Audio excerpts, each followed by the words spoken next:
আসসালামু আলাইকুম প্রিয় বন্ধুরা, আমি আজকে আসছি ফুটকল খেরুন্দার পশ্চিম পাশে। এখানে একজন ব্যক্তির বাগান ছিল পুকুরের পাহাড়ে। তো সেই বাগানে এসে আমি দেখলাম, তারা আমাকে ফোন করেছিল। তো আমি আসলাম, এসে দেখলাম যে মানুষ এতটা জঘন্য হলে এই ধরনের কাজ করতে পারে। মাস খানেক পর এই বাগান মালিক তার এই কষ্টের এই ফসলটাকে বাজারে রপ্তানি করতে পারতো। সেই কষ্টের ফসলটা তিনি বাজারে রপ্তানি করে তার কিছু রুজি রোজগার বা তার কিছু আর্থিক সংকট বলেন, যেটাকে বলেন, যে এত কষ্ট করে লালন পালন করেছে। তো সেই বাগানে হঠাৎ করে আজকে কোনো এক দুর্বৃত্ত রায় এসে এই বাগানের গাছগুলো কেটে ফেলছে। তো আপনারা দেখতেছেন যে গাছগুলো মানুষ করে সন্তানদের চেয়েও খুব যত্নের সঙ্গে মানুষ করে।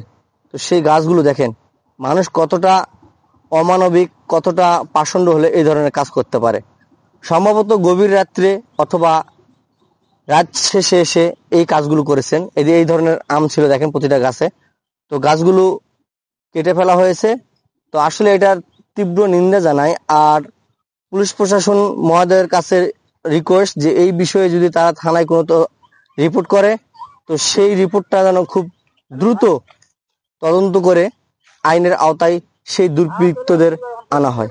তো বন্ধুরা, আপনারা দেখতেছেন যে এই ভিডিওটা আমি করতে আসছি, খুব কষ্ট লাগতেছে। আমি তাদের কাছ থেকে সাক্ষাৎকার নিতে পারবো কিনা জানি না, তাদের করুণ কষ্টদায়ক মুখ দেখে। তো দেখতেছেন মিনিমাম ৭০ থেকে ৮০টা গাছ সম্ভবত কেটে ফেলেছে। তো আমি আমি ভাইয়ের কাছে কিছু শুনবো, তো আপনারা তার মুখে শুনুন। তো বন্ধুরা চলুন শোনা যাক মালিকের ছেলের কাছ থেকে। ভাই, আমাদের এই গাছগুলো খুব যত্ন সহকারে আমরা খাইয়ে না খেয়ে তৈরি করছি। এখন মনে করেন যে শত্রুতার জেদ ধরে কিছুদিন আগে আমার বাবা মাথা ফেটে দিয়েছিল বাইরে। রাত্রে এখানে এসে মাছ টাছ সব চুরি করতেছিল। মাছ চুরি করতেছে আমাদের গাছ। এর আগে বড় বড় গাছ, একটা বাগানে বড় বড় গাছ আছে, ওগুলো কেটে নিয়ে গেছে। তো ওই গাছ কাটা দেখতে এসে আর মাছ চুরি ধরতে এসে আমার বাবার মাথা ফেটে দেয় বাইরে। আমরা কোর্টে মামলা করতে গেছিলাম, কোর্টে মামলা নিছে, কোর্টে মামলা করে আসছি। এই দেখেন আমগুলো নিজের ছেলের থেকেও বেশি যত্ন করে তৈরি করা হয়। খুব কষ্ট করে পরিশ্রম করে না খেয়ে করছি আমরা এই বাগানটা।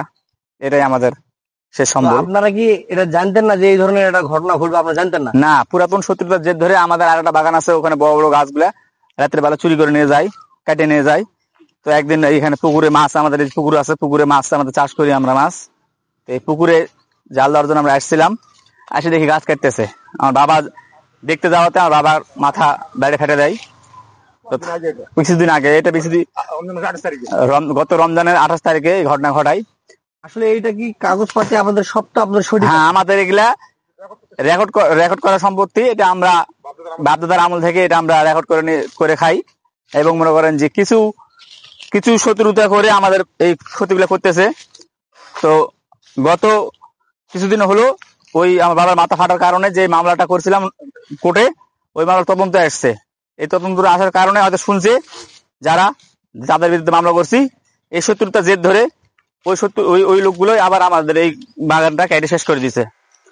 তো আমি আইনের কাছে একটাই কথা, আমার যে গরিবের জন্য যদি আইন হয়ে থাকে তাহলে অবশ্যই আমি সঠিক বিচারটা পাবো।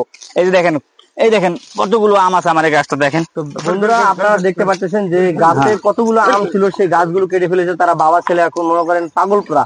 দেখেন আমাদের তাদের চেষ্টা যে গাছগুলোকে আমরা আবার বেঁধে দেবো যদি আবার গাছগুলো হয়। তো আসলে বন্ধুরা, আপনারা দেখতেছেন আমার পুরো বাগানটা শেষ করে দিয়েছে ভাই। জেলা বড় বড় গাছ, ভালো ভালো আম ছিল, দামি দামি আম, সেই গাছগুলো তারা বেছে রাতের বেলা কেটে শেষ করে দিয়েছে। তো আইনের কাছে আমার একটাই আশা, তারা সঠিক বিচার করে দিবে। তো বন্ধুরা, আপনারা তাদের মুখ থেকে কিছু কথা শুনলেন। আর আমি আপনাদেরকে আরেকটু দেখাই যে গাছগুলো যে কেটে ফেলছে, এগুলো কিন্তু প্রতিটা কৃষকরা তাদের এই গাছগুলোকে এক একটা সন্তানের মতো লালন পালন করে। আর আপনার মানুষের সঙ্গে মানুষের দ্বন্দ্ব থাকতেই পারে। তো দেখতেছেন গাছগুলো কিভাবে কেটে ফেলেছে। তো এটা আমি আপনাদের কাছেই তুলে দিলাম যে আপনারাই এটার বিবেক বিবেচনা করবেন যে একটা সুস্থ মস্তিষ্কধারী ব্যক্তি বা মানুষ এই ধরনের কোনো কাজ করতে পারে, এটা আমার জানা নাই। তো আসলে আইন আছে, কোর্ট আছে, আপনারা আইনের আশ্রয় নিতেন, কিন্তু আপনারা এভাবে পারিবারিক দ্বন্দ্ব থাকতেই পারে, তাই বলে কি আপনারা সন্তানদের মতো এই গাছগুলোকে কেটে ফেলবেন? এটা আমার জানা মতে ঠিক না। তো প্রিয় বন্ধুরা, আমি আপনাদের মাঝেই এই বিষয়টা তুলে দিলাম। তো আপনারা একটু ভেবে দেখবেন। এই দেখেন গাছ ভর্তি আম, কত উফ, কিচ্ছু করার না, এই গাছগুলো আর হবে না। আর মাস দেড়েক পরই অটোমেটিকভাবে আমটা চলে আসতো। তো আপনারা যারা এই কাজটা করেছেন, আপনারা এই কাজটা ঠিক করেননি। আর মানুষের সঙ্গে মানুষের যতই দ্বন্দ্ব থাক, যতই গণ্ডগোল থাক, তাই বলে কি এভাবে নৃশংসভাবে এই গাছগুলো কেটে ফেলবো? এটা ঠিক না। প্রিয় বন্ধুরা, আপনারা এতক্ষণ যে ভিডিওটা দেখলেন, তাদের মুখ থেকে শুনলেন, সেই ঘটনাটা ঘটেছে এই পুকুরটাকে কেন্দ্র করে। তাদের এই পুকুরটা নিয়ে তাদের বিবাদী যারা আছে তাদের সঙ্গে তাদের দ্বন্দ্ব, তারা এই পুকুরটা দখল করে খাচ্ছে।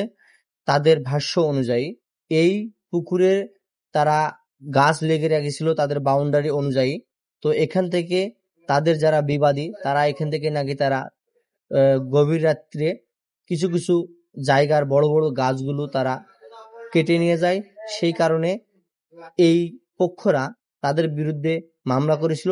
সেই মামলার নোটিশ এসেছে ওই বিবাদীদের কাছে। সেই কারণেই নাকি তারা এই গাছগুলো কেটে ফেলেছে তাদের ভাষ্য অনুযায়ী। আর এই বাদী পক্ষরা যেভাবে তাদের এই গাছগুলো দেখাচ্ছে বা তাদের বাউন্ডারিটা দেখাচ্ছে, সেই অনুযায়ী আমাদের ধারণা যে আসলে সেটা তাদের পৈতৃক রেকর্ডধারী সম্পদ।